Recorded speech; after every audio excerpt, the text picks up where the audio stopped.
The member of Lok Sabha who represents the Shillong parliamentary seat of Meghalaya, Vincent Pala, today reminded the Union Health Minister Dr. Harshvardhan relating his request for urgent installation of COVID-19 RT PCR test centre in my constituency at Jowai Civil Hospital, Jowai Hills.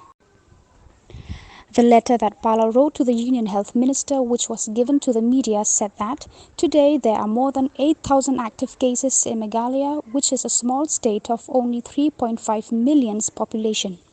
Most of the hospitals are running out of beds, the letter said, adding that the main reason is that the nearest testing centre is more than 200 kilometers away from Jowai Hills district. Pala also informed the minister that it takes 3 to 4 days to get the result, whereby the time the patient knows the result, it would have spread out to hundreds of their neighbour. Expressing concern over the pandemic, Pala said such situation is leading to daily death of more than 25 people in a day.